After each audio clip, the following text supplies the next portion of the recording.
आप सभी को नमस्कार। वितान भाग 2 जो कि क्लास 12th की पुस्तक है और भी पुस्तक है, आरोह भाग 2 भी है, लेकिन उसके साथ में ये पुस्तक भी लगी हुई है। इसमें बहुत अच्छी बात है कि लेखक परिचय पहले ही लिखा हुआ है। जो आरोह भाग 1 है उसमें लेखक परिचय अंत में लिखा है। तो इसमें 3-4 पाठ ही हैं और उन पाठों के जो लेखक हैं उनका परिचय यहाँ हम जानेंगे। तो सबसे पहले जानते हैं मनोहर श्याम जोशी जी के विषय में।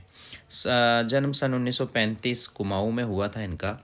हिंदी के प्रसिद्ध पत्रकार और टेलीविज़न धारावाहिक लेखक हैं। लखनऊ विश्वविद्यालय से विज्ञान में इन्होंने स्नातक की हुई है। दिनमान पत्रिका में सहायक संपादक और साप्ताहिक हिंदुस्तान में संपादक के रूप में इन्होंने काम किया हुआ।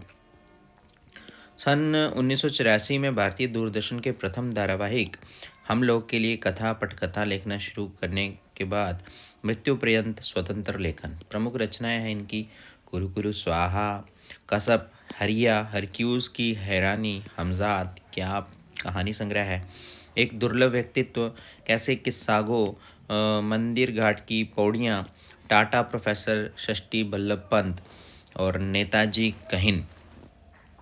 इस देश का यारो क्या कहना, बातों बातों में 21वीं सदी, साक्षात्कार, लेख संग्रह, लखनऊ मेरा लखनऊ, पश्चिमी जर्मनी पर एक उठती नज़र, संस्मरण संग्रह है, हम लोग, बुनियाद, मुंगेरी लाल के हसीन सपने, टेलीविज़न धारावाहिक है ये मुंगेरी लाल के हसीन सपने। और क्या आपके लिए 2005 के साहित्यिक अकादमी पुरस्कार से सम्मानित किया गया था। निधन सन 2006 में दिल्ली में इनका निधन भी हो गया। ठीक है, 1935 और 2006 तक का इनका सफ़र रहा है। और मनोहर श्याम जोशी प्रसिद्ध नाम है। आजकल भी आप देखते होंगे न्यूज़ 18 पे ना एक कार्यक्रम आता है, नेताजी कहिन। ठीक है, और मनोहर श्याम जोशी के द्वारा ही दिया गया ये टाइटल है। बहुत सुंदर कवि हैं हमारे मनोहर श्याम जोशी जी। तो अब बढ़ते हैं आगे और जानते हैं हमारे दूसरे लेखक जिनका नाम है आनंद यादव। ठीक है, उसे आप देखिए। जन्म 1935 कागल कोल्हापुर महाराष्ट्र में हुआ इनका। पूरा नाम आनंद रत्न यादव है और पाठकों के बीच आनंद यादव के नाम से परिचित हैं। मराठी एवं संस्कृत साहित्य में स्नातकोत्तर अर्थात पीजी जिसको कहते हैं, है ना, post graduation. Doctor Anand Yadav बहुत समय तक पुणे विश्वविद्यालय में मराठी विभाग में कार्यरत रहे। अब तक लगभग 25 पुस्तकें प्रकाशित हो चुकी हैं इनकी। उपन्यास के अतिरिक्त कविता संग्रह, समालोचनात्मक निबंध आदि पुस्तकें भी इन्होंने प्रकाशित की। भारतीय ज्ञानपीठ से प्रकाशित नटरंग हिंदी पाठकों के बीच भी चर्चित रहे। यहाँ प्रस्तुतांश जूझ उपन्यास से लिया गया है जो सन 1990 में साहित्य अकादमी पुरस्कार से सम्मानित है। तो आनंद यादव जी के विषय में और उनकी जो पाठ है उसके विषय में हम पढ़ेंगे, जो है जूझ। ठीक है, वितान भाग 2 से हम लोग ये पढ़ रहे हैं। अब बढ़ते हैं आगे। ओम थानवी नाम है लेखक का। जन्म सन 1957 में। शिक्षा दीक्षा इनकी बीकानेर में हुई है। राजस्थान विश्वविद्यालय से व्यावसायिक प्रशासन में एमकॉम की हुई है। एडिटर्स गिल्ड ऑफ इंडिया के महासचिव। 1990 से 1999 तक 9 वर्ष राजस्थान पत्रिका में रहे। इतवारी पत्रिका के बौद्धिक समाज में इतवारी पत्रिका ने अपने दौर में विशिष्ट स्थान बनाया। अपने सामाजिक और सांस्कृतिक सरोकारों के लिए जाने जाते हैं।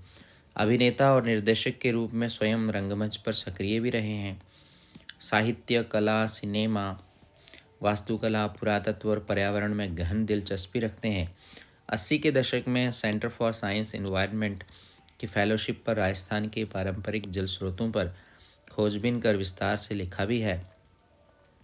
और पत्रकारिता के लिए अन्य पुरस्कारों के साथ गणेश शंकर विद्यार्थी पुरस्कार भी इनको प्राप्त है। 1999 से संपादक के नाते दैनिक जनसत्ता दिल्ली और कलकत्ता के संस्करणों का दायित्व संभाला। पिछले 17 वर्षों से इंडियन एक्सप्रेस समूह के हिंदी दैनिक जनसत्ता में संपादक के रूप में ये कार्यरत भी रहे हैं। नाम है ओम थानवी। तो ये थे ओम थानवी। विधान भाग 2 जो कि कक्षा 12वीं की एक पाठ्यपूरक पुस्तक है, उसी में ही एक लेखक हैं जिनका नाम है एन फ्रैंक। ठीक है, एन फ्रैंक के विषय में जानते हैं कौन है एन फ्रैंक। एन फ्रैंक का जन्म 12 जून 1929 को जर्मनी के फ्रैंकफर्ट शहर में और मृत्यु नाजियों के यातना गृह में 1945 के फरवरी या मार्च महीने में हो गई। अब देखो 1929 से 45 तक का कितना छोटा सा सफ़र है। एन फ्रैंक की डायरी दुनिया की सबसे ज़्यादा पढ़ी गई किताबों में से एक है। मूलतः डच भाषा में 1947 में प्रकाशित ये कृति अंग्रेजी में the diary of the young girl शीर्षक से 1952 में प्रकाशित हुई। तब से इसके संपादित, असंपादित, आलोचनात्मक, विस्तृत अनेक तरह के संस्करण आ चुके हैं। इस पर फिल्म, नाटक, धारावाहिक इत्यादि का निर्माण हो चुका है और ये डायरी किसी न किसी वजह से लगातार चर्चा में भी रही है। तो ये थी हमारी कौन, एन, जो भी नाम है इनका, एन फ्रैंक। तो बढ़ते हैं आगे और जानते हैं कि वितान भाग जो 2 है उसमें जो पाठ हैं उनमें आखिर लिखा क्या है। जो चैनल पे अगर आप नए हैं तो हमारे चैनल को सब्सक्राइब कर लें और इसी तरह की जितनी भी वितान भाग 2 से संबंधित कहानियां हैं जो इन लेखकों के द्वारा लिखी गई हैं उन सबको सुने और पढ़ें। ठीक है, यही कहेंगे हम आपको। अगर आप नए हैं तो हमें सब्सक्राइब करें, फॉलो करें और देखते रहें संस्कृति संस्कृत सरिता।